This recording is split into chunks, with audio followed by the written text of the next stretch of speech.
Então vamos lá para o estudo da primeira igreja. Nós vamos ler então Apocalipse 2, do versículo 1 ao versículo 7, que é a carta à igreja de Éfeso, e diz assim: ao anjo da igreja de Éfeso escreve, lembrando que o anjo é o pastor ou o líder da igreja. Estas coisas diz aquele que conserva na mão direita as 7 estrelas. Então, Deus conserva 7 estrelas, ou seja, os pastores, os anjos dessa igreja, na sua mão direita, e que anda no meio dos 7 candelabros de ouro. Então, lembra que os candeeiros de ouro são as igrejas. E ontem nós falamos que Jesus anda no meio das igrejas, ele passeia no meio das igrejas, né? Conheço as tuas obras, tanto o teu labor como a tua perseverança, e que não podes suportar homens maus, e que puseste à prova os que a si mesmos se declaram apóstolos e não são.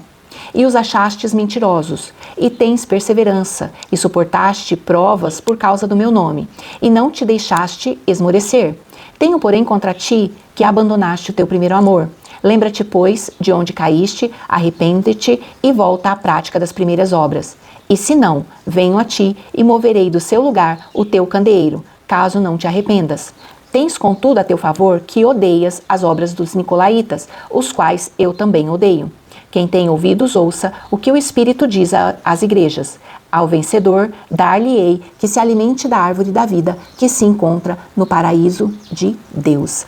Então, aqui, para nós entendermos essas cartas, bem como a Bíblia num todo, nós precisamos entender o contexto histórico, porque Jesus, ele usa muito, né, Deus, na Bíblia inteira, né, ele usa muito elementos da cultura do povo, momento em que o povo estava vivendo, né, então se fosse no nosso caso aqui no Mato Grosso, ele ia falar sobre soja, sobre milho, sobre as estações, sobre o plantio, sobre o tempo de repouso, né, o vazio sanitário, ele ia falar de coisas assim. Então nós precisamos entender o contexto histórico para que o nosso nível de compreensão do texto seja um pouco mais profundo. A palavra Éfeso significa amada, querida, desejada. O pastor dessa igreja era Timóteo.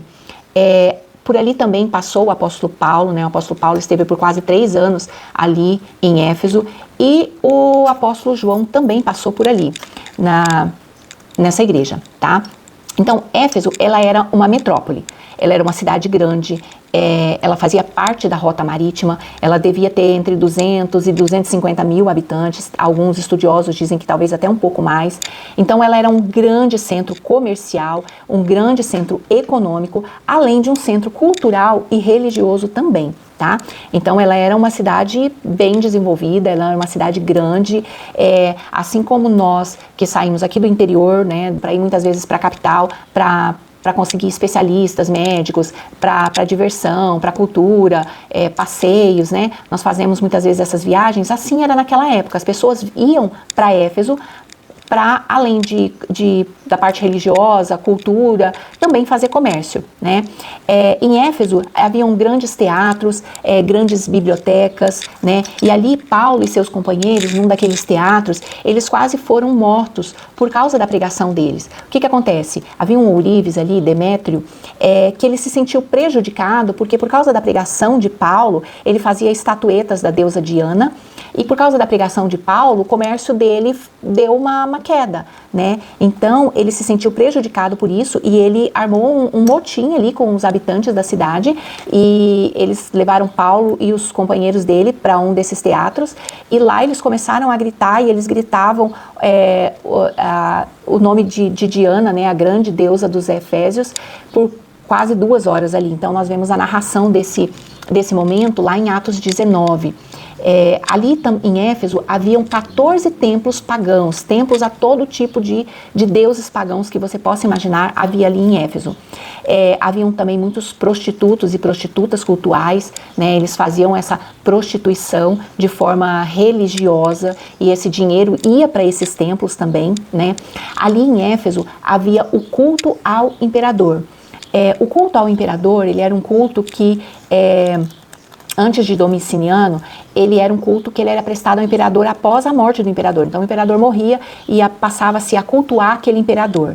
A partir de Domiciano, começou a ter o culto ao imperador vivo. E esse era um imperador que ele foi muito cruel. César e Domiciano foram 2 imperadores muito cruéis. Então, uma forma de manter os cidadãos, né, presos ao império, sob domínio, era justamente fazer esse culto ao imperador. E as pessoas tinham medo de toda essa... eles poderiam ser mortos, perseguidos, né, e as pessoas tinham medo de tudo isso. Ali no centro da cidade de Éfeso havia uma grande praça, que era a Praça do Comércio, e haviam 3 portões, e só que se podiam entrar por aqueles portões. E toda pessoa que entrava por aquele portão, ela era obrigada a pegar um pouco de incenso para cultuar o imperador. E se a pessoa ela não entrasse na praça, ela era privada de fazer comércio, né, de fazer negócios. E ali também ela era privada de círculos sociais, né, de conversar com as pessoas. Ela era privada de pegar empréstimos nos templos, porque naquela época os templos funcionavam como bancos também. Lembra que eu falei que a prostituição ela era paga para o templo? Então, as pessoas eram privadas. Se elas não entrassem nessa praça, elas eram privadas desse círculo social e econômico da cidade. E quando elas entrassem, que elas pegassem o incenso, elas precisavam falar, elas eram obrigadas a falar em voz audível, né, voz alta, que o imperador era Senhor e Deus. E você imagine isso para um cristão, né? Justamente por causa da mensagem contrária a essa afirmação, né, de que o imperador ele era Senhor e Deus, é que o apóstolo João foi preso na ilha de Patmos, né? Ali também havia muita atividade demoníaca, né? Sacerdotes, adivinhos, eles faziam encantamentos e sinais e até possessões demoníacas, tá? Em Atos 19 ali, você vai ver também um outro episódio em que as pessoas que praticaram magia e se converteram ao Senhor Jesus, elas se reuniram e elas queimaram seus livros de magia que elas tinham e eram tantos livros que a Bíblia fala que valiam em torno de 50 mil denários.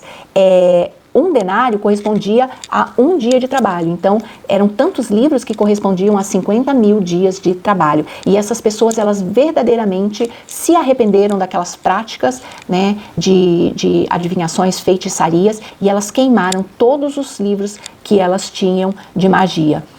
Então, quando Paulo, ali em Efésios 6, ele fala que a nossa luta não é contra carne e sangue, mas contra forças demoníacas, os efésios, eles sabiam muito bem a respeito disso. Eles sabiam muito bem o que isso significava quando Paulo falava sobre isso, né?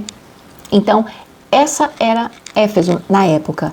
E se você acha difícil ser crente hoje, você imagine para aqueles cristãos de Éfeso diante de tudo aquilo que eu já falei para vocês, né? Eles eram privados de círculos sociais, do comércio e da vida cotidiana por causa da vida que eles viviam, né? Porque eles haviam se convertido ao Senhor Jesus. Então, era muito perigoso para os cristãos viver ali em Éfeso.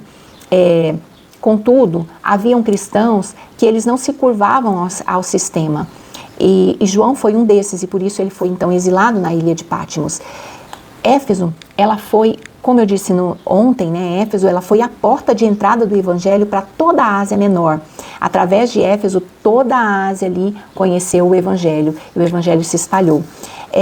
Veja que Jesus, ele elogia a igreja de Éfeso no versículo 2 e 3, né? Ele diz assim: eu conheço as tuas obras, tanto o teu labor quanto a tua perseverança, e que não podes suportar homens maus, que puseste à prova os que a si mesmos se declaram apóstolos e não são, e os achastes mentirosos, e tens perseverança, e suportastes provas por causa do meu nome, e não te deixastes esmorecer.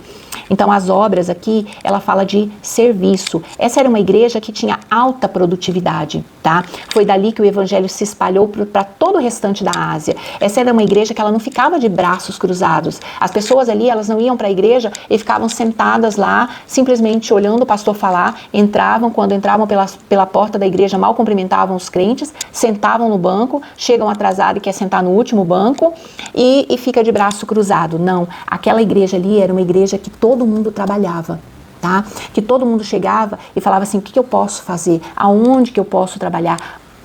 Aonde estão precisando de mim? Era uma igreja envolvida com a obra de Deus. A obra não é nossa, a obra não é do nosso pastor, a obra não é do corpo diaconal, a obra não é dos líderes de casais, não. A obra é de Deus. Todos nós somos necessários na obra de Deus. Então, se até hoje você sentou num banco de igreja e ficou de braço cruzado e não quis se envolver, saiba que você está errado, porque a obra é do Senhor Jesus. Você não está ajudando o seu pastor, você não está ajudando a sua denominação, você está ajudando a Deus. A obra é de Deus e Ele conta com cada um de nós. Ele diz que a seara, ela é grande, mas os trabalhadores são poucos, porque a maioria quer sentar dentro de uma igreja, cruzar os braços e falar assim, não é comigo. Só vai ali no domingo para ouvir uma palavra e ainda reclama se a palavra confronta. Quer ouvir uma palavra doce, uma palavra boa, uma palavra que dê ânimo para a semana, né? Mas esse não é o caso da igreja de Éfeso. Então é algo para nós aprendermos com essa igreja, que nós não devemos cruzar os nossos braços, né? Que a nossa produtividade deve ser grande dentro da nossa igreja. Essa igreja, ela tinha um controle de qualidade dentro dessa igreja. Ela zelava pela doutrina, né? No versículo diz assim que ela não podia suportar os homens maus e puseste à prova os que se autodeclaravam apóstolos. Então, ela era uma igreja que zelava pela doutrina, ela provava aqueles que eram hereges, que eram mentirosos, né? Então, ela não aceitava qualquer coisa. Era uma igreja baseada na palavra de Deus, era uma igreja que ela não aceitava qualquer oba-oba, eu sou isso, eu sou aquilo. Não, era uma igreja que ela provava as obras das pessoas, né? E ela era uma igreja também resiliente, né? E tens perseverança, suportaste provas, não te deixaste esmorecer. Então ela era uma igreja resiliente, ela suportava as provas, as duras provas, né? De viver num lugar como Éfeso. Eu expliquei para vocês anteriormente como era a cidade, né? Então ela suportava a prova de viver de uma forma diferente no meio de um lugar pagão, no meio de correr o risco de ser morto, ser preso, ser banido da sociedade, do comércio por causa da forma de viver, por causa da fé que eles declaravam em Jesus, né? E mesmo com tudo isso, aqui diz assim que eles não se deixavam esmorecer. Então, em meio a todas as provas, eles se mantinham ali, firmes, resilientes. Eles não reclamavam de tudo como nós reclamamos hoje, né? Hoje é tão difícil encontrar pessoas resilientes. Em meio às primeiras provas, elas estão brigando, elas estão saindo da igreja, elas estão fazendo tanta coisa que não agrada ao Senhor, né? Elas reclamam de tudo, reclamam do ar-condicionado, reclamam da cadeira, reclamam do irmão que não olhou, reclamam do preço disso ou daquilo que a igreja promove. As pessoas estão reclamando de tudo, de tudo. Não são pessoas persistentes, não são pessoas lutadoras, são fracas. Pessoas fracas, não só fracas na fé, mas fracas nas emoções, fracas nos sentimentos, né? Então, você imagine pessoas como nós temos hoje, vivendo o que os efésios viviam. Muito dificilmente seriam pessoas que continuariam lutando pela fé. Nós temos toda a liberdade do mundo hoje e mesmo assim nós reclamamos de tudo e reclamamos de todos também, né? Então, essa igreja também, ela era uma igreja que não suportava a heresia dos nicolaítas, né? Hoje, nos nossos dias, os nicolaítas seria aquele grupo do nada a ver. Aqueles que distorcem a verdade para ela se conformar àquilo que eles querem, né, as verdades de Deus, para se adequar aos seus próprios desejos, um pé na igreja e outro no mundo. Isso pode, todo mundo está fazendo, não dá nada não tem nada a ver, né? Esses eram os nicolaítas no tempo de hoje, pessoas que eram hereges, que traziam coisas do mundo, queriam colocar dentro da igreja e dizer assim, não, isso não tem nada a ver. Tá? Então, com isso, nós vemos que Jesus, ele se importa, né? Isso mostra que o Senhor, ele se preocupa com a nossa realidade, com a realidade de cada igreja, com a dificuldade, com o lugar onde essa igreja está plantada e as provas pelas quais ela está passando, né? Quando diz que o Senhor anda no meio da igreja, é isso, o Senhor está vendo todas as coisas. A realidade da minha igreja é uma realidade tranquila, é onde nós podemos cultuar livremente, né? Mas existem igrejas que elas estão escondidas, que elas não podem, os cristãos não podem cultuar livremente. Então o Senhor vê a dificuldade de cada uma, né? Mas essa igreja aqui, ela tem um porém. Lá no versículo 4, o Senhor diz assim, tenho porém contra ti que abandonaste o teu primeiro amor. E é aqui que eu quero chamar a nossa atenção. as pessoas ali, elas entraram por amor, pelas portas da fé, mas em algum ponto elas começaram a não fazer mais por amor, mas por legalismo, por religiosidade. Elas continuavam a fazer tudo igual, tudo que elas faziam quando elas entraram por amor, pela fé dentro da igreja, mas em algum ponto elas perderam o amor, já não tinha mais amor. Então elas iam à igreja porque tinha culto, era horário de culto, tinha que ir. Elas cantavam, elas faziam as orações, porque aquilo faz parte da liturgia, já se tornaram vãs repetições. Então elas cumpriam com horários de culto, estudo bíblico, ajuda aos necessitados, dízimo e as demandas de cada ministério, mas não tinha amor. Não é que elas deixaram de fazer. Então, olha só, percebe? Elas não deixaram de fazer, mas aquilo que elas faziam já não era mais por amor, era por legalismo religioso, era porque eles tinham obrigações e iam cumprir essas obrigações, mas o amor já havia perdido. Então, o amor, ele já havia se esfriado. E como Paulo fala em 1 Coríntios 13, se não tiver amor, é tudo em vão. Não adianta nós fazermos nada se não tiver amor. Isso não só na igreja, fora da igreja, em tudo que nós fizermos, no trabalho, na casa, nos filhos, tudo, se não tiver amor é tudo em vão. Então o amor, ele pode se perder por uma infinidade de coisas no nosso dia a dia, né? Uma infinidade de situações. Ele pode se perder pela falta de perdão, ele pode se perder pelas tribulações do dia a dia, né? Pela nossa falta de tempo, pelos traumas, pelas rejeições que nós sofremos ao longo da vida, pelo correr atrás das riquezas, pela nossa falta de comunhão com o Senhor, orar, ler a palavra, estudar, ter um tempo com o Senhor. Então, o primeiro amor pode se perder por uma infinidade de situações e cabe a cada um de nós olhar para dentro de si e ver aonde que esse amor se perdeu, aonde foi que nós caímos. Porque eu vou te falar a verdade, muito dificilmente tem alguém que está naquele primeiro amor ainda. Em algum ponto, alguma coisa nós deixamos de fazer por amor e estamos fazendo por legalismo. Então nós precisamos olhar para dentro de nós. Foi dar os dízimos, foi ir aos cultos, foi fazer as coisas de forma ritualística, né, por obrigação, pelo simples fato de estar ali. Aonde foi que nós caímos? Ir à igreja por ir e voltar dali vazio, né? Onde foi? O que está acontecendo?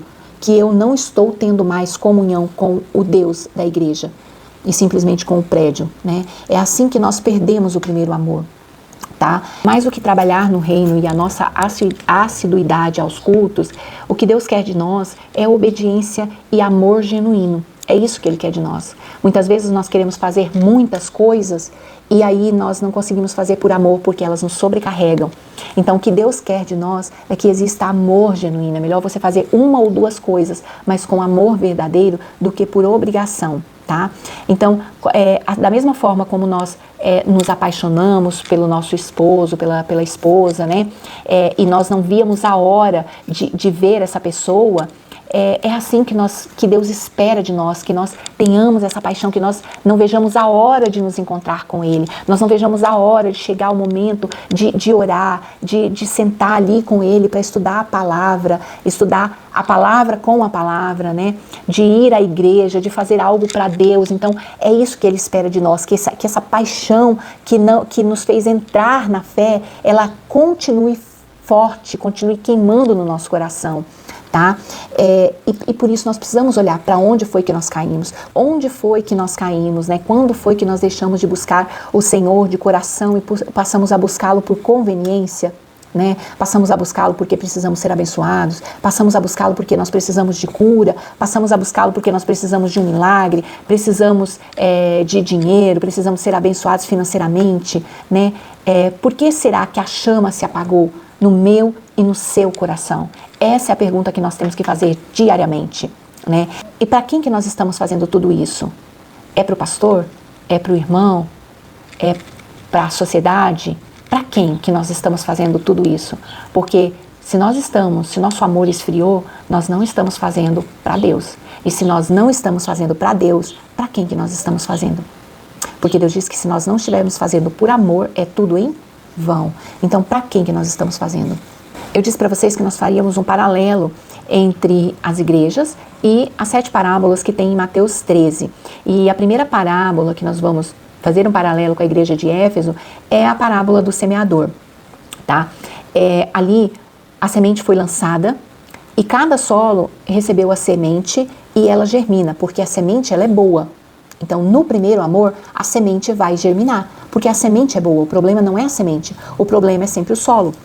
Só que com o passar do tempo, o solo ele começa a demonstrar a sua insuficiência de fertilização e ela acaba matando a semente, que é o primeiro amor, por qualquer coisa. Mas existe uma solução e a gente precisa olhar para dentro de nós e pedir para Deus, sonda o meu coração, Senhor, e vê se há algum caminho mau, vê aonde eu caí e me mostra. Você precisa voltar para dentro de você e sondar o seu coração e ver aonde você caiu. E o Senhor, Ele tem uma esperança para nós, né? Ele diz assim, ó, lembra-te, pois, de onde caíste e arrepende-te e volta à prática das primeiras obras. Então, o arrependimento, ele deve nos levar ao reconhecimento do erro. Mas não só nos levar ao reconhecimento do erro e continuar da mesma forma, porque isso cria remorso. O arrependimento, ele traz reconhecimento do erro e mudança de rota.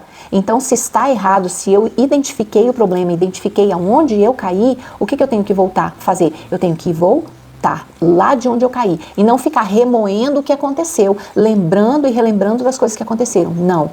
Caí, lembrei de onde eu caí, agora eu vou voltar lá naquele ponto e vou retomar daquele ponto, tá? Mudar a minha rota. Ninguém que se arrepende continua pecando. Quando a gente se arrepende, a gente volta e muda de rota, tá? O não arrependimento, ele vai implicar em juízo da parte de Deus, tá? É o que diz ali, se você não se arrepender, eu venho e moverei você do seu lugar. Então, nós precisamos nos arrepender, porque se nós não nos arrependermos, há o juízo de Deus sobre nós, tá? E aos que ouvirem a exortação do Senhor, Ele vai restituir o direito de comer da árvore da vida que foi vedado por causa do pecado. Então ele diz aqui, ó, que quem tem ouvidos, ouça o que o Espírito diz às igrejas. Ao vencedor, dar-lhe-ei que se alimente da árvore da vida que se encontra no paraíso de Deus. Então o direito de comer da árvore da vida nos foi tirado pelo pecado.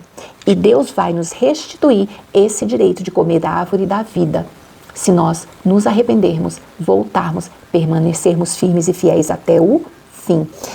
Hernandes Dias Lopes diz assim, ó, que o amor não é apenas uma credencial para nós entrarmos, mas é também um requisito para nós permanecermos. Eu te convido a olhar para dentro de você, para dentro da sua igreja e você perguntar ao Espírito Santo aonde foi que o primeiro amor ficou.